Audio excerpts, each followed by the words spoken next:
그런데 아마 2040년에는 아마 제 생각에는 아이를 거의 낳지 않을 거예요. 2040년이 되면은 아이들을 안 낳아요. 왜 아이들을 안 낳느냐면 지금 대한민국의 애들 고통스러워요, 안 고통스러워요? 공부하느냐고 고통스럽죠? 경쟁하느냐고 고통스럽죠? 그러니까 애들을 세계에서 가장 애를 안 놓는 나라에 이유가 있는 거예요. 애들이 고통스러우니까 너무너무 고통을 겪으니까, 또 지금 애를 안 낳는 30대 40대들은 자기네들이 그렇게 고생을 했으니까 내 자식이 이 세상에 태어나갖고 그 경쟁 속에 애를 키우고 싶지 않은 거예요. 그래서 애를 안 낳는 거예요. 2030년 40년. 그러니까 지금 여러분들은 자식이라도 낳고 자식한테 투자라도 하지만은 2030년 40년 되면 아예 자식을 안 낳을 거라는 얘기예요. 지금 대한민국은 저출산 때문에 이 민족이요, 애를 안 낳으면 민족이 사라지게 돼 있어요. 그러니까 이 대한민국의 존재 자체가 걸려 있는 거예요. 이게 정말 보통 심각한 문제가 아니에요. 그러니까 애를 많이 낳는 유일한 방법은 국가에서 대학까지 등록금을 대주는 거예요. 국가에서 대학까지. 아니 근데 이게 불가능한 얘기가 아니고 유럽은 대학까지 다 국가에서 등록금을 내줘요. 심지어는 박사기까지 내주는 나라들도 있어요. 국가가 책임지면은, 여러분들 국가가 등록금 다 대주면은 여러분들은 훨씬 짐이 가볍죠. 그리고 노후 대책도 준비할 수 있고 국가가 다 대주니까. 또 애를 많이 낳게 하려면은 국가가 뭐도 해야 되느냐면은 할머니 할아버지들한테 연금도 다 보줘야 돼. 연금도 지금 20만 원 40만 원 주잖아요. 그거 80만 원 90만 원까지 올려야 돼. 80만 원 90만 원까지 올릴 수 있어요. 여기 그러니까 내가 답답하다는 거예요. 그걸 어떻게 주느냐고. 우리나라 경제 규모에 있는 나라들은 다 80만 원 90만 원 줘요. 지금 다른 나라들은 80만 원 90만 원 다 줘요. 누구한테 돈 뺏어서? 기업하는 사람들한테, 돈 많은 사람들한테 뺏어서 국민들한테 주는 거예요. 그래야지 국가가 살아나는 거예요.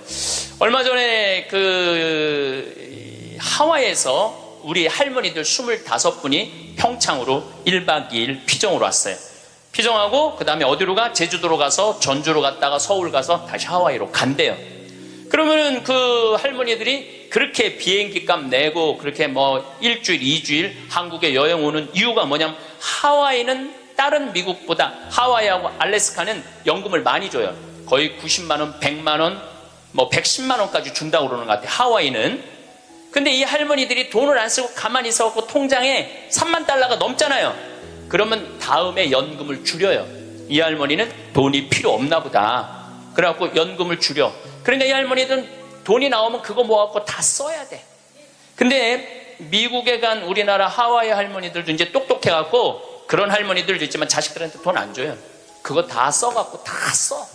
그러니까 한국도 출산율을 높이는 방법은 뭐냐 하면은 애들 등록금 다 대주고, 그 다음에 할머니들 할아버지들 연금 다 대주면은, 아니 애 낳으면 국가에서 등록금 대주고 그 다음에 늙으면 국가에서 용돈 주는데 애를 안 낳을 이유가 뭐가 있어?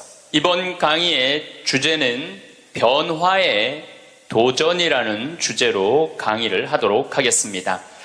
지난 1000년의 발전 속도는 지난 100년의 발전 속도하고 똑같고, 지난 100년의 발전 속도는 지난 10년의 발전 속도하고 똑같고, 또 지난 10년의 발전 속도는 지난 1년의 발전 속도하고 똑같다고 그래요.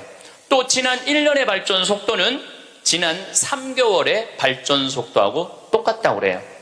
그럼 과거의 1000년 동안의 변화가 지금 3개월 만에 일어나는 거죠. 제가 지난 7월 22일 날 아프리카 잠비아에 선교 봉사를 떠났습니다. 한국에서 인천공항에서 홍콩 들르고, 홍콩에서 남아프리카 공화국 요한네스버그 공항에 가서 또 거기서 비행기를 갈아타고 잠비아까지 가는데 26시간이 걸렸어요. 26시간. 많은 분들은 이야 그러는데, 내가 만약에 1000년 전에 한국에서 잠비아를 갔다면은 1년이 걸려도 못 가요. 1년이 걸려도. 아마 제 생각에는 가다가 죽었을지도 몰라요. 가다가. 그런데 그런 아프리카 잠비아를 저는 벌써 8번을 갔다 왔어요. 그러니까 8번을 갔다 왔다는 얘기는 지난 1000년 전 사람들은 상상도 못할 만큼 빠르게 산다는 거죠. 교통적인 면에서. 그리고 보름 동안 잠비아 신학교 수녀원 짓는 거 일을 하고 그 다음이 미국 강의가 있었어요. 또 다시 잠비아에서 비행기를 타고 요하네스버그 공항에 와서 15시간 비행기를 타고 뉴욕으로 갔어요. 또 뉴욕에서 최종 목적지 LA까지 6시간 비행기를 타고 갔어요. 그것 또한 26시간이 걸렸어요. 26시간이 걸렸는데 벌써 이제 지구를 한국에서 출발해갖고 거의 3분의 2바퀴를 도는 거잖아요. 그래서 미국에서 LA, 시카고, 텍사스, 덴버, 멤피스, 최종은 다시 동부 아틀란타에 가서 강의를 하고 다시 13시간을 타고 한국으로 돌아왔어요. 지구를 한 바퀴 딱 도는데 걸리는 시간은 3일이에요. 3일. 지구를 한 바퀴 도는데 걸린 시간이 3일이에요. 1000년 전에는 지구가 그렇게 동그란지도 몰랐어요. 1000년 전에는. 돈다는 건 상상도 못했고 아마 배 타고 많이 돌았겠죠. 배 타고 돌았으면은 아마 거의 죽었을 거예요. 그런데 이렇게 제가 지구를 한 바퀴씩 매번 도는 게 벌써 한 5번 정도 이렇게 돌았어요. 그러니까 옛날 사람들에 비하면은 나는 엄청나게 빠른 속도로 살고 있는 거죠. 여러분들 서울에서부터 부산까지 KTX로 얼마가 걸려요? 2시간 반 걸려요. 앞으로 조금 무슨 기차가 나오면 30분 걸린대요. 30분. 부산에서부터 옛날에 한양까지 오는데 걸린 시간은 한 달이었다고 그래. 한 달. 야, 옛날에 한 달 걸리는 걸 2시간 반 만에 가는 거예요. 그런데 뭐가 그렇게 조급해갖고 1초도 못 기다리고 빵빵거리고 속력 내고 그런 거 보면은 현대인들이 엄청난 혜택을 누리고 있으면서도 많은 걸 뺏기는 것 같아요. 저는 요즘 운전을 할 때 거의 과속을 하지 않아요. 요즘은 내비게이션으로 여기 딱 찍으면은 평창에서부터 삼성산까지 2시간 반 정도 걸려요. 그러면 한 30분 전에 오면은 그냥 또 요즘 차가 좋아갖고 크루즈라는 걸 걸어놓으면 앞차고 간격을 자기가 알아서 껴드는 차들은 다 껴줘요. 추월하겠다는 차는 다 추월하고. 근데 예전에는 나도 급하게 다닐 때는 운전이 스트레스가 많았어요.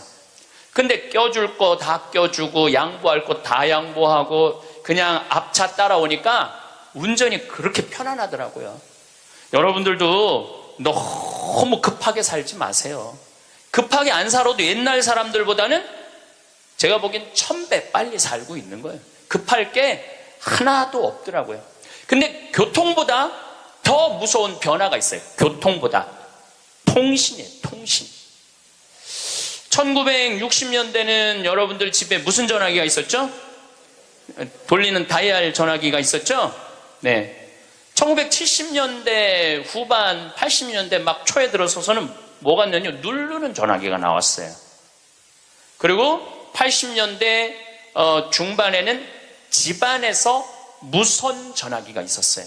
그러니까 이 거실에 이 돌리는 전화기 있을 때는 바람을 피고 싶어도 필 수가 없었어요. 거실에서 통화를 해야 되니까.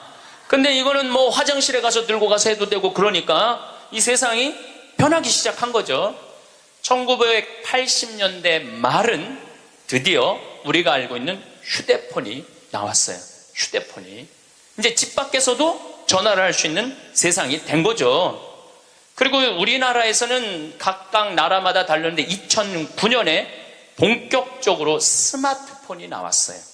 이 스마트폰 안에는 그래서 제가 오늘 특별히 휴대폰을 갖고 왔는데 이 안에는 모든 게 다 들어와 있어요. 이걸로 내 차 시동도 걸을 수 있고, 이걸로 텔레비도 볼 수 있고, 동영상도 볼 수 있고, 음악도 들을 수 있고, 인터넷도 할 수 있고, 유튜브도 볼 수 있고, 이게 못하는 게 없어요. 정말 못하는 게, 요 조그만 거 안에 못하는 게 없어요. 1960년대 컴퓨터가 처음 나왔을 때 컴퓨터 미사일 궤적 계산하느냐고 컴퓨터를 썼어요. 그 컴퓨터 크기는 30톤이었어요. 30톤.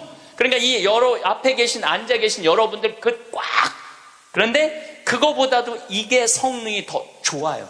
훨씬 더 좋은 세상에 살고 있어요. 할머니들이 내가 명동에, 지난주에도 명동에 모임이 있어서 갔었는데 이렇게 걷다 보면 할머니들이 날 만나면 너무너무 반가워해요. 아이고, 신부님 여기서 만나다니, 명동 길에서. 그럼 할머니 네 분이 이렇게 만나면은 사진 찍자고. 휴대폰이 있으니까 사진 찍자고. 근데 또 찍을 줄을 모르니까 그 중에 제일 젊어 보이는 할머니한테 네가 찍으라고. 네가 제일 젊으니까. 이건 젊을수록 유리하잖아, 휴대폰은. 근데 이 할머니가 이런 말 합니다. 나도 잘 몰라. 그래도 네가 찍어, 신부님이랑. 이런 기회가 어딨어. 그래갖고 이제 할머니 세 분하고 나하고 이렇게 웃으면서 내가 이렇게 사진을 딱 찍으려고 웃으면은 할머니가 딱 사진을 찍으면서 하는 소리가 있어요. 신부님, 그런데 왜 내가 나와? 왜 내가 나와? 네가 나오는지 내가 나오는지도 몰라.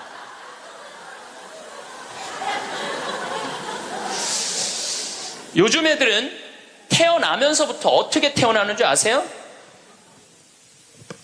이러면서 태어나요. 이러면서, 태어나면서. 요즘 애들은. 그런데 1살, 2살도 그걸 보는데 지금 60대 넘어서는 할머니들은 지금 세상이 어떻게 돌아가고 있는지 모르는 거예요. 1990년대는 세계 10대 기업 중에 일본이 8개를 차지했어요. 근데 2010년에는 세계 10대 기업 중에 일본은 하나도 없어요. 하나도. 지금은 구글, 애플, 페이스북, 아마존. 근데 여기 계신 분들 중에 구글이라는 거가 있는데 그게 뭐 딱 알지를 못해. 근데 구글하고 페이스북, 아마존은 텔레비전에 선전을 안 해요. 그리고 구글은 물건을 팔지 않아요. 인터넷으로만 파는데 이 기업의 가치는 700조예요. 700조. 그래갖고 이 요즘 오로지 이 휴대폰 컴퓨터가 시장이 얼마냐면 4,300조예요. 4,300조. 상상도 못할 만큼 크죠. 제가 산호세에 있는 구글 본사에를 갔었어요. 정말로 기가 막히더라고요. 왜냐하면 모든 복도에 먹을 걸 다 놔둬요. 직원들을 위해서. 그리고 거기서 자기가 중간에 뭐 일하다가 수영하고 싶으면 요만한데 물 이렇게 내려와갖고 수영도 하고 모든 식당의 밥을 다 먹을 수 있어. 근데 걔네들은 물건을 팔지 않아요. 그런데도 어마어마한 돈을 벌어요. 그게 뭐 때문이냐면 컴퓨터, 휴대폰 때문에 그래요. 세상은 너무나 많이 변하고 있죠. 제가 논문을 쓸 때 타자기로 논문을 썼어요. 근데 딱 신부가 되니까 286 컴퓨터, 386 컴퓨터, 486 컴퓨터, 586 컴퓨터, 메가 컴퓨터, 기가 컴퓨터가 나왔어요. 그때는 막 이만한 건데 요즘은 요만한 컴퓨터로 나와요. 제가 왜 이런 말씀을 드리느냐 하면 50살 이상부터는 컴퓨터에 대해서 깜깜해요. 휴대폰에 대해서 깜깜해요. 세상은 컴퓨터, 휴대폰 세상으로 살아가고 있는데 여기 계신 분들은 깜깜이로 살아가는 거야. 깜깜이로 살아가는 거예요. 그런데 문제는 뭐 그런 거 있어도 무슨 문제야. 그냥 살면 되지. 그런데 깜깜한 상태로서 몇 년을 살아야 되느냐 하면은 50년을 더 살아야 돼요. 깜깜한 상태에서 50년을. 우리 생태마을에 오늘도 이제 피정객들이 들어와 계신데 저녁에 프로그램이 제 강의 말고도 7시부터 8시까지는 별 이야기를 해요. 우주에 관련된. 우리가 이제 생태마을이잖아요. 우주에 관련된. 근데 너무너무 좋아해, 사람들이. 그 이야기를. 그 하는 선생님이, 그 공부를 많이 하셨어요. 그래갖고 캐나다에서 오신 분들이 그 별 얘기를 듣고 우리 캐나다 토론토에도 와서 강의해달라고 그럴 정도로. 그래서 그 선생님이 신부님 덕분에 내가 캐나다 가서 강의하게 생겼다고.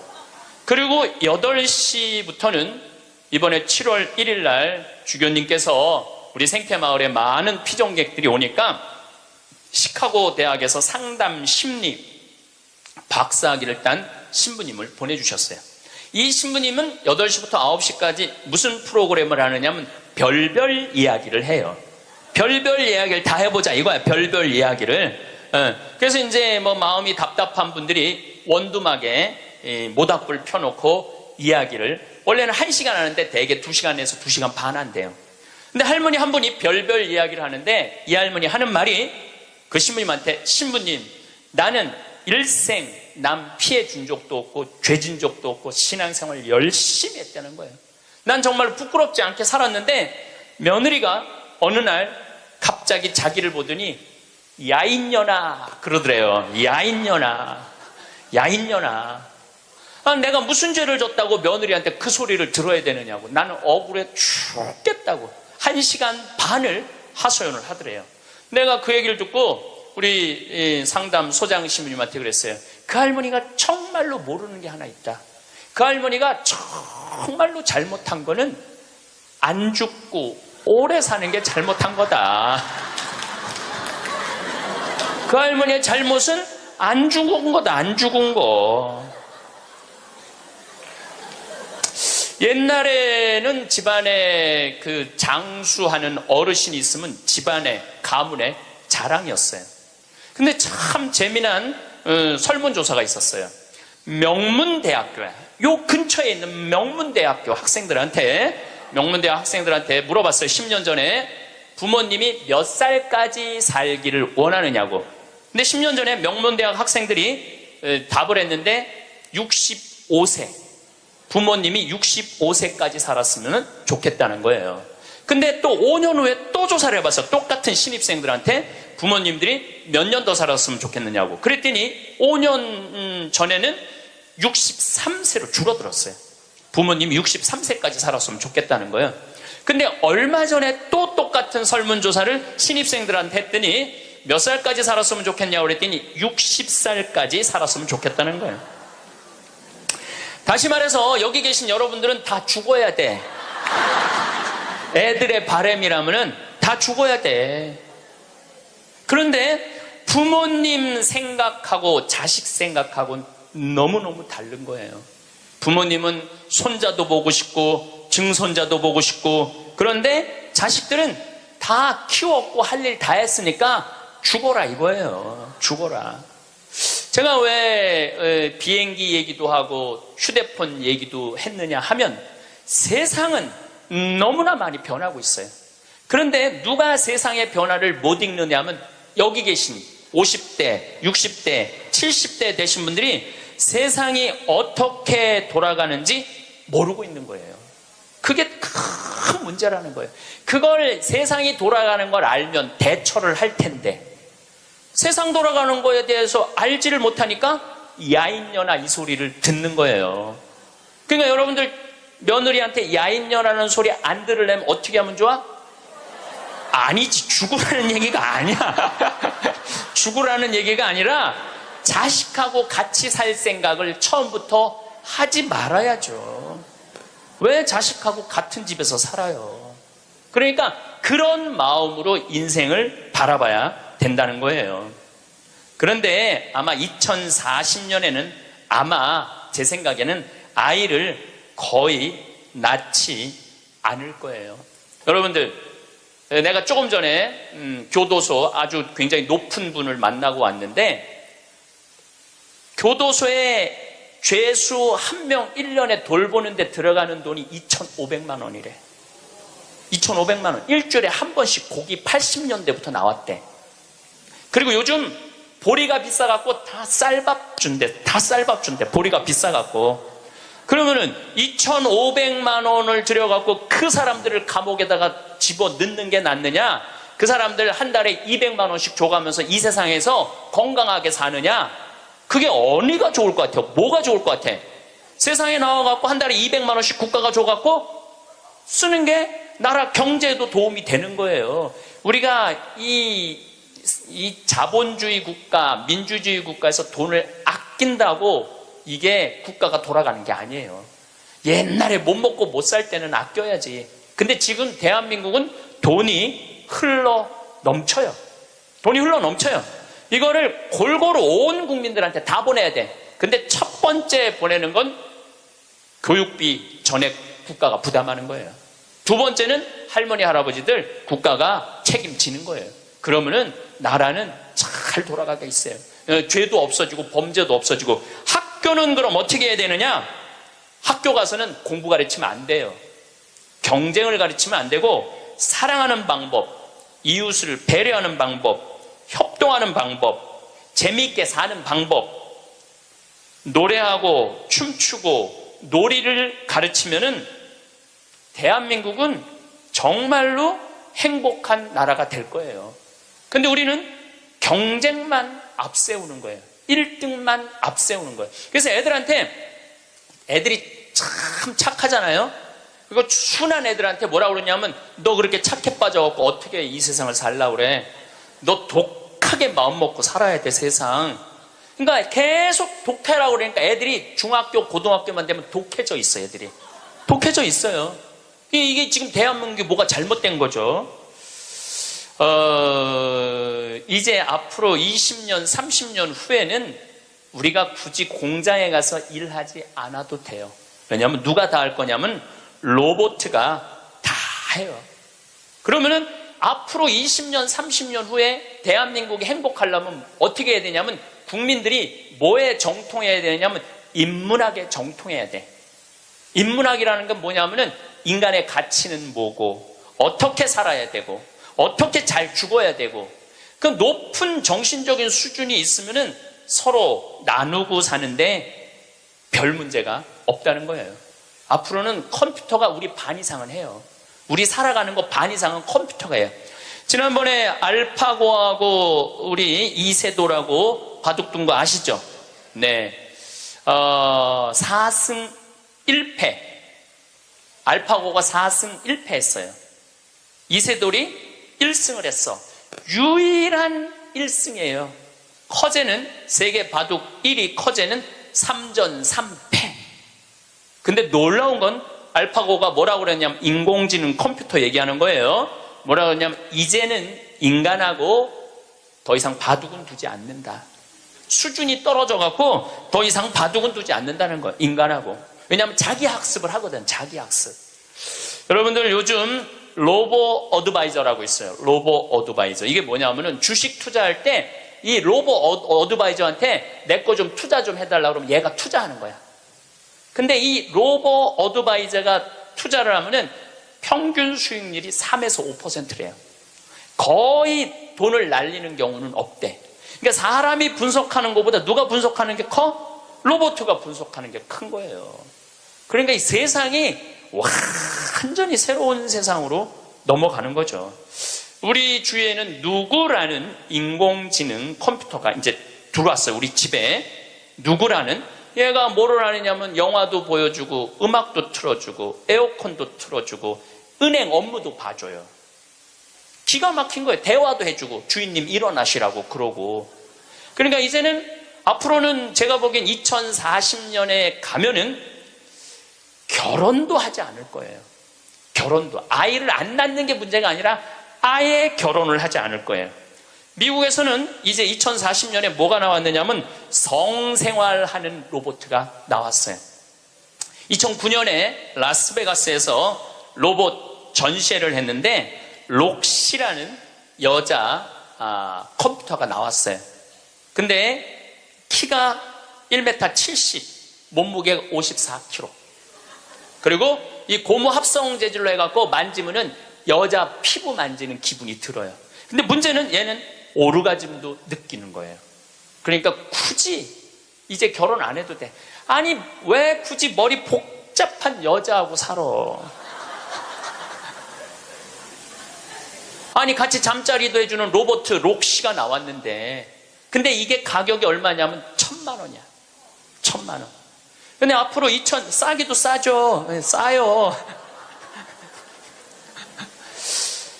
그런데 지금 2009년에 이 전시회가 시작이 됐는데, 제가 보기엔 2030년, 40년 되면은 거의 아내 역할까지 해주는 로봇가 나올 거예요. 그리고 성격도 고를 수 있대. 까칠한 여자를 고르고 싶으면 까칠한 여자를 고르고, 부드러운 여자를 고르면 부드러운 여자를 고르고. 근데 일본에서 2015년에 무슨 로봇가 나왔느냐면 아즈마 히카리라는 로봇가 나왔어요. 아즈마는 일본어로 나를 맞아주는 아내라는 로봇이야. 나를 맞아주는 아내야.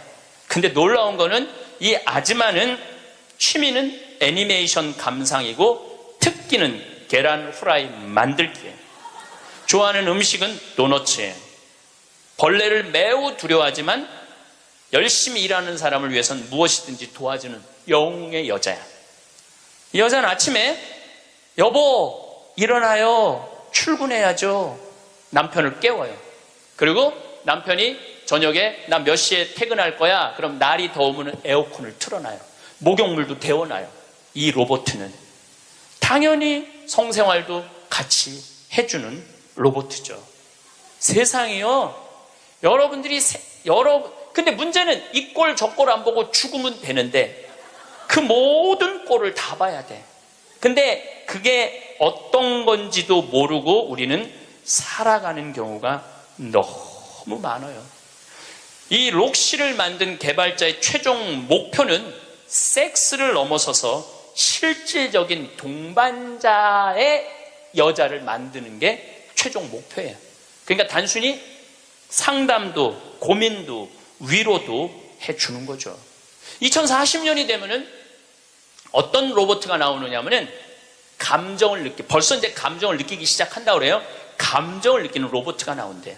그럼 감정을 느끼면은 뭐 이것도 연구하고 저것도 세상 책도 읽어보고 모든 요즘 빅데이터라는 게 있어요. 모든 정보를 모으는 거야. 근데 모든 정보를 모아봤더니 하느님이 있는 것 같아. 로봇가 생각해 보기엔. 그래갖고 나도 좀 세례를 받아야 되겠다. 나도 좀 신앙생활을 해야 되겠다. 그래갖고 나한테 와갖고 신부님 저 세례 좀 주세요. 저 록시가 와갖고 신부님 저 세례 받고 싶어요. 세례 줘야 돼 말아야 돼? 안 돼요? 내가 너 세례 못 줘. 그러면은 얘가 이럴 거예요. 신부님 걱정하지 마세요. 우리가 세례 주는 로봇을 만들면 돼요. 세례 주는 로봇 만들면 돼요. 이게 굉장히 복잡한 이야기인데 이게 진화의 한 과정이에요. 우리가 무슨 네안데르탈인, 무슨 호모사피엔스, 크로마뇽인, 이게 다 진화되면서 우리가 됐잖아요. 그럼 우리가 또 진화를 해갖고 그런 DNA 조작 인간, 이 DNA 조작 인간도 제가 언제 얘기를 했냐면 1997년부터 얘기했어요. 앞으로는 DNA 조작 인간이 나올 거라고. 3D 컴퓨터 얘기는 많이 들어봤죠? 네, 그 3D 컴퓨터가 자가용도 찍어내고 권총도 찍어내고 다 찍어내요. 근데 뭘 찍어냈느냐면 콩팥을 찍어냈어. 콩팥을 찍어내갖고 콩팥 상한 10대 소년한테 그 콩팥을 집어넣어줬어요. 완전히 바꿔준 거죠. 콩팥을 3D 컴퓨터로. 근데 걔는 지금 거의 20살이 됐는데 레슬링 선수가 돼 있어요. 그 옛날에 장기 바꾼다 막 그랬잖아요. 그게 이제 벌써 우리 앞에 와 있는 거죠. 제가 너무 앞서 나가는 것 같지만 지구를 3일 만에 한 바퀴 도는 세상에 우리가 살고 있어요. 지금은 4차 산업의 시대라고 그래요. 4차 산업의 시대. 1차 산업은 뭐냐면은 증기기관, 와트가 실린더 증기 막 막 보일러 막 끓여갖고 증기가 해갖고 실린더 피스톤 왔다 갔다 해갖고 증기기관. 그래서 증기기관 배, 증기기관 기차 뭐 이런 거 생긴 게 1차 산업이에요. 2차 산업은 에디슨이 전기를 발명했어요. 전기. 그래갖고 지금 이거 다 전기의 혜택 아니에요. 지금 우리가 전기 없으면은 한순간도 못 살 거예요. 여러분들 냉장고, 밥하는 거, 뭐 뭐든지 세탁기 다 뭘로 돌려? 전기로 돌려요. 그런데 1980년대부터 본격적으로 이제는 누구의 시대가 왔느냐면 컴퓨터 시대가 왔어요. 거기에 혁신적인 사람이 벌써 죽었지만 스티브 잡스라는 사람이에요. 이제는 컴퓨터가 이제 끝나갖고 인공지능이 와갖고 이제는 4차 산업의 시대로 접어들고 있어요. 4차 산업. 4차 산업의 시대는 우리 인간하고 DNA 조작 인간하고 그 다음에 인공지능 인간하고 공유하는 세상이 온다는 거예요. 공유하는 세상이. 완전히 새로운 세상이 펼쳐지죠. 그 며칠 전에 우리 동창신부 25주년이라 미사 같이 봉헌을 했어요. 내가 너무너무 사랑하는 동창신부라 분당에 가갖고 근데 또 뭐 같은 신부님이 와갖고 얘기를 하는데 자기가 오스트리아 대사가 자기를 초청해갖고 오스트리아를 갔는데 아주 시골을 갔대요. 근데 할머니 6이서 커피를 이렇게 찻집에서 놓고 토론을 하는데 너무너무 진지하게 토론을 하더래. 근데 뭐 말을 못 알아들으니까 그 대사한테 물어봤대요. 저 지금 무슨 토론하는 거냐고. 할머니 한 분은 철학가의 얘기를 하고 한 할머니는 음악에 대해서 얘기하고 한 할머니는 미술에 대해서 얘기하고 한 할머니는 지금 이 세상에 돌아가는 정치 얘기를 토론을 몇 시간씩 하고 앉아있다는 거예요. 근데 그거는 저는 뭐 유럽을 다닐 때도 그렇고 미국을 다닐 때도 그렇게 할머니 할아버지들이 토론하는 모습을 많이 봐요. 또 자식 손자들한테도 그 깊은 얘기를 해줘요. 근데 대한민국의 할머니들을 이렇게 가만히 생각해 보면은 그렇게 토론을 할 수 있는 할머니들이 얼마나 있을까? 이거 물어보고 싶어요. 이제 그냥 밥 먹고 살고 밥 먹고 사는 세상은 지났어요. 이제 여러분들은 텔레비에서 말하는 인문학은 그 젊은 사람들 게 아니고 배운 사람들 게 아니야. 바로 여기 계신 여러분들 거예요. 그래서 인문학 강의. 근데 사실 여기 오신 분들은 아무 문제가 없어. 강의 들으러 여기 왔잖아요. 이 긴 시간. 뭔가 듣는 여러분들은 정신이 깨죠. 정신이 깨요. 근데 듣지도 않고 변화에 대해서 들여다보지 않는 분들은 참 답답한 거예요. 그 시대는 변하는데 나만 안 변해. 그 시대는 변하는데 나만 안 변하는 사람들을 내가 이번에 미국 가서 보고 왔어요. 미국에 가보니까 70년대 이민 간 분들은 70년대 한국만 생각해. 80년대 이민 간 분들은 80년대 한국만 생각해. IMF 때 쫄딱 망했을 때 이민 간 분들은 그때만 생각을 해. IMF 우리가 탈출한 지가 얼만데. 그러니까 70년대 이민 간 분들 얘기를 들어보면은 폰이 미국으로 수출했거든요. 그러면 미국의 길에 서 있는 건 다 폰이라는 거예요. 그거 무슨 깡통 찌그러뜨려갖고 폰이를 만들어갖고 수출을 했다고 그래요. 그러니까 자기는 한국차 안 산다는 거예요. 근데 폰이 만든 지가 언젠데 아직 폰이 얘기를 해. 한국에 폰이도 없는데. 그리고 내가 우리나라 차들을 타보면은요, 벤츠, BMW 부럽지 않아요. 정말로 차 잘 만들어요. 그런데 70년대 생각만 하는 거예요. 들여다보면 기회가 없으니까. 한국에 30년 동안 안 와봤으니까 그때 얘기만 하는 거예요. 또 이번에 시카고 강의를 갔는데 시카고는 눈이 많이 온대요. 근데 이 시카고는 눈이 오면은 눈 떨어지기 전에 제설차가 기다리고 있다가 눈이 떨어지면 다 친대. 내가 강원도 산다니까 강원도는 제설차가 2대밖에 없지만은 우리는 눈 떨어지기 전에 다 친다는 거예요. 그분은 80년대 이민 간 분이에요. 제가 강원도 평창에서 살잖아요. 평창도 요즘 눈 떨어지기 전에 제설차 기다리고 있다가 떨어지기 전에 다 쳐요. 염화칼슘 뿌리고. 제가 12월 달에 매일 강의 나오잖아요. 거기 눈 많이 와요. 그러면은 새벽에 보면 다 눈 치는 소리가 들려요. 그러면은 운전하고 나오는 거예요. 그러니까 모르는 거지. 들여다보질 않았으니까. 그리고 자기가 옳다고 고집 주장을 피는 거죠. 근데 가만히 내가 미국에 이민 가신 분들을 보니까 이분들은 미국 책도 안 읽고 한국 책도 안 읽더라고. 근데 미국에 이민 간 분들이 대개 경력을 보면 서울대 졸업한 분들 많아요. 영어 할 줄 알아야지 가잖아요. 그런데도 변화에 적응하지 않으니까 못 견디더라고요. 사람은요, 끝도 없이 공부를 해야 돼요. 제가 미국에 가서 이 얘기를 꼭 해요. 우리나라는 버스를 타고 가다가 앞에 데모를 해. 그럼 버스에 뭐라고 떠요? 목적지까지 제 시간에 못 갈 것 같다. 여기 내려가고 지하철 몇 호선 여기 있으니까 타고 가면은 될 것 같다. 그런 자막이 떠. 그리고 내가 오는 내 차 기다리는 차가 그거 전부 다 뜨죠? 예. 미국은 상상도 못하는 일이에요. 미국은 나라가 커갖고 그렇게 할 수가 없어. 우리나라처럼 이 IT 기술이 잘 돼 있는 나라는 세계에서도 없어요. 다니면 얼마나 답답한지 몰라요. 다른 나라 다녀보면은. 저는 지금 총 60개 나라를 다녔고 미국을 벌써 뭐 10번도 더 왔다 갔다 하고 전 세계를 돌아다녀 보잖아요. 전 세계를 돌아다녀 보면 한국처럼 시스템이 잘 돼 있는 데가 없어요. 한국처럼.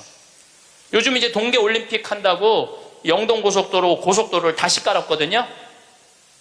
제가 오늘도 이렇게 나오면서 이거는 고속도로가 아니야. 비단길이야. 얼마나 곱게 깔아놨는지 비단길이에요. 이런 도로를 가진 나라가 그렇게 많지 않아요. 미국도 도로 기가 막히게 잘 깔아요. 걔네들은 정말 상상도 못할 만큼 잘 깔아요. 미국 사람들. 그래도 이 영동고속도로만큼 비단길은 없더라고요. 우리나라가 돈도 많고 참 좋은 나라예요. 한 세대 만에 원조 받는 나라에서 원조 해주는 나라로 바뀌었어요. 이거는 전 세계에서 대한민국밖에 없어요. 지금 코트라 활동 대단해요. 또 제가 뭐 영남대학 무슨 많은 대학을 이렇게 다녀보면은 서울대학도 마찬가지고 무슨 각 대학마다 제3국에 있는 나라 학생들을 데려다가 공부를 시켜요. 그리고 석박사 과정. 그리고 공부만 시키는 게 아니야.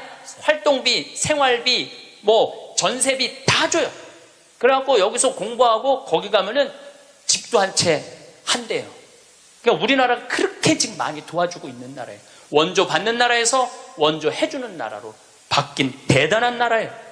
그리고 개발도상국 동남아시아 국가에서 가장 닮고 싶은 나라 1위는 어디냐면 대한민국이에요. 대한민국을 가장 닮고 싶어요. 그러니까 한국어를 그렇게 많이 배우는 거예요. 여기저기서 한국어를 많이 배우는 거예요. 아시아 국가 중에 민주주의도 1위예요. 미국이 민주주의 지수가 19위, 일본이 20위, 우리나라가 21위예요. 나는 내가 보기엔 미국보다 대한민국이 더 민주주의가 좋은 것 같아. 왜냐하면 경찰서에서 술 먹고 난동 부리고 의자 내던지는 나라는 대한민국밖에 없어요. 공무원들도 마찬가지예요. 뭐 공무원들 부패 지수가 높다고 그러지만은 그 높은 사람들이고 요즘 젊은 공무원들 그 어려운 시험 봐서 통과한 공무원들은요. 오늘도 우리 이 직원이 무슨 우리 이제 생태마을 물건 허가 때문에 읍에 들어갔다 왔는데 그렇게 친절하게 설명을 해주고 도와주더라는 거예요. 근데 미국이나 뭐 유럽이나 가보면요 공무원들이요 얼마나 고압적인데요. 기다리라고 그러면 일주일도 기다려야 되고 2주일도 기다려야 돼. 참 좋은 나라에서 살고 있는 거예요, 여러분들. 세계에서 최단 기간 IMF를 극복한 나라는 우리나라밖에 없어. 3년 8개월 만에. 이것도 금 모은 나라. 대단하지 않아요? 한글의 기적, 문맹률이 1.7%밖에 안 돼요. 98%가 글을 읽을 수 있는 나라예요. 정말로 내가 보는 대한민국은 위대하고 대단한 나라야. 그래서 대한민국을 뭐라고 부르느냐면 대단해서 대한민국이라고 그러는 거야. 대단해서 대한민국이라고. 더 놀라운 건 1970년대에서부터 2010년까지 필리핀은 국민소득이 10배 증가했어요. 필리핀이 1970년서부터 2010년까지 40년 만에. 그러니까 1970년대는 필리핀이 우리보다 잘 살았다는 얘기죠. 근데 1970년서부터 2010년까지 필리핀은 10배 늘었는데 대한민국은 몇 배가 국민소득이 늘었느냐면 82배가 늘었어요. 82배. 상상을 초월할 만큼 우리가 돈도 많이 버는 나라예요. 이번 강의의 주제는 변화의 도전이라는 주제로 강의를 하도록 하겠습니다. 지난 1000년의 발전 속도는 지난 100년의 발전 속도하고 똑같고, 지난 100년의 발전 속도는 지난 10년의 발전 속도하고 똑같고, 또 지난 10년의 발전 속도는 지난 1년의 발전 속도하고 똑같다고 그래요. 또 지난 1년의 발전 속도는 지난 3개월의 발전 속도하고 똑같다고 그래요. 그럼 과거의 1000년 동안의 변화가 지금 3개월 만에 일어나는 거죠. 제가 지난 7월 22일 날 아프리카 잠비아에 선교 봉사를 떠났습니다. 한국에서 인천공항에서 홍콩 들르고, 홍콩에서 남아프리카 공화국 요한네스버그 공항에 가서 또 거기서 비행기를 갈아타고 잠비아까지 가는데 26시간이 걸렸어요. 26시간. 많은 분들은 이야 그러는데, 내가 만약에 1000년 전에 한국에서 잠비아를 갔다면은 1년이 걸려도 못 가요. 1년이 걸려도. 아마 제 생각에는 가다가 죽었을지도 몰라요. 가다가. 그런데 그런 아프리카 잠비아를 저는 벌써 8번을 갔다 왔어요. 그러니까 8번을 갔다 왔다는 얘기는 지난 1000년 전 사람들은 상상도 못할 만큼 빠르게 산다는 거죠. 교통적인 면에서. 그리고 보름 동안 잠비아 신학교 수녀원 짓는 거 일을 하고, 그 다음이 미국 강의가 있었어요. 또 다시 잠비아에서 비행기를 타고 요한네스버그 공항에 와서 15시간 비행기를 타고 뉴욕으로 갔어요. 또 뉴욕에서 최종 목적지 LA까지 6시간 비행기를 타고 갔어요. 그것 또한 26시간이 걸렸어요. 26시간이 걸렸는데 벌써 이제 지구를 한국에서 출발해갖고 거의 3분의 2바퀴를 도는 거잖아요. 그래서 미국에서 LA, 시카고, 텍사스, 덴버, 멤피스, 최종은 다시 동부 아틀란타에 가서 강의를 하고 다시 13시간을 타고 한국으로 돌아왔어요. 지구를 한 바퀴 딱 도는데 걸리는 시간은 3일이에요. 3일. 지구를 한 바퀴 도는데 걸린 시간이 3일이에요.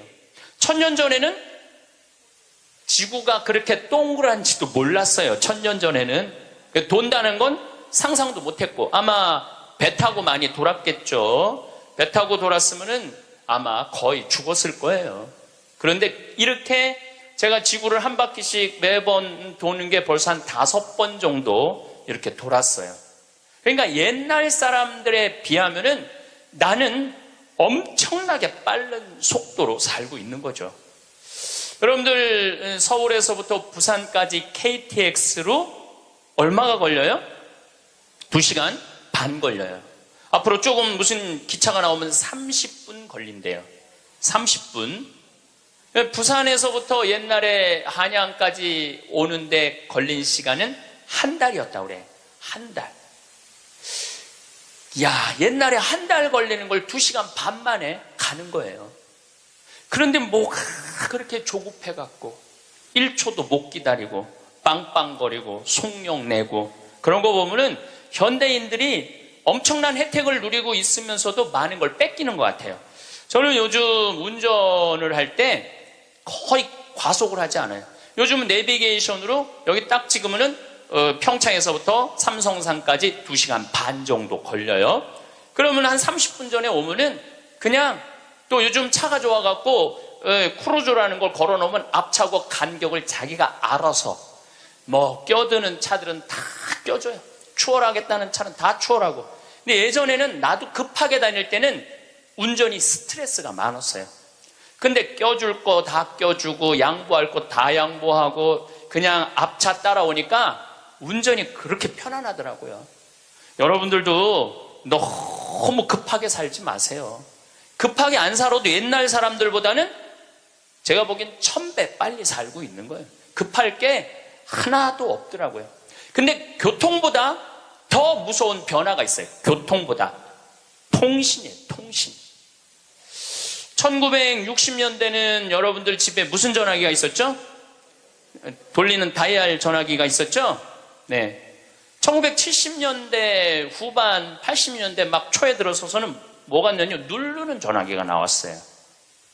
그리고 80년대 중반에는 집안에서 무선 전화기가 있었어요.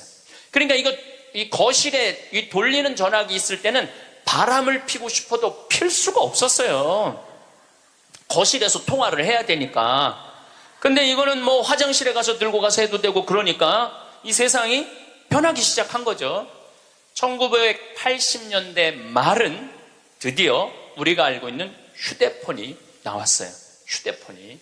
이제 집 밖에서도 전화를 할 수 있는 세상이 된 거죠.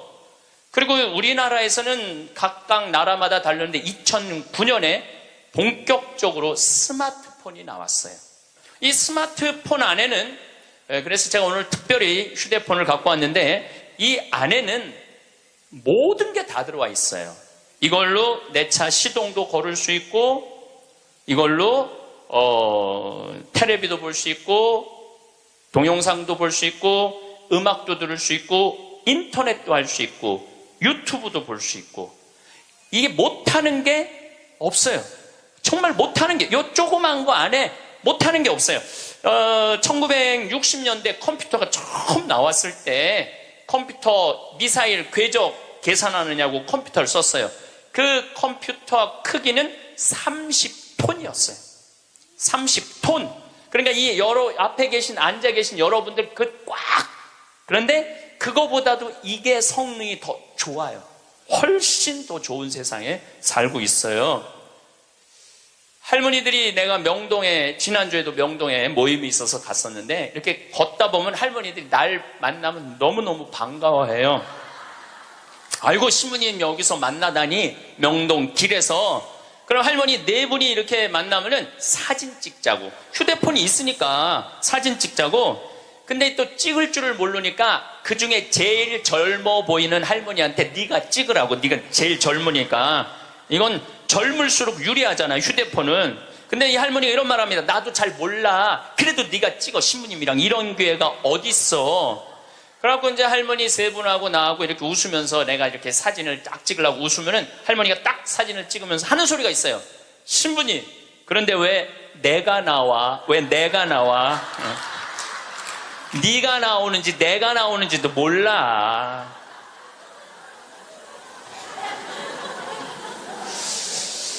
요즘 애들은 태어나면서부터 어떻게 태어나는 줄 아세요?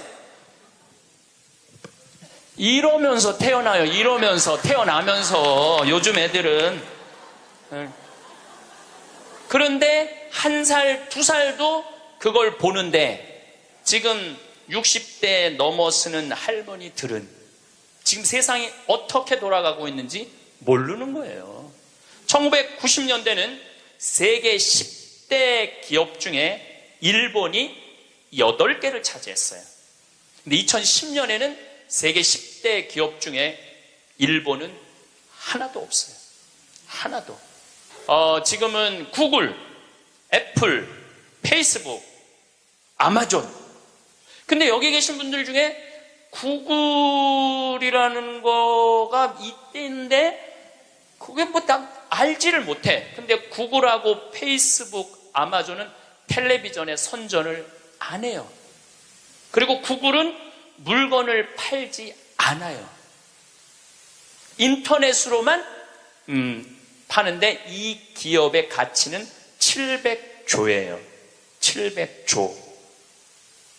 그래갖고 이 요즘 오로지 이 휴대폰 컴퓨터가 시장이 얼마냐면 4,300조예요. 4,300조. 상상도 못할 만큼 크죠. 제가 산호세에 있는 구글 본사에를 갔었어요. 정말로 기가 막히더라고요.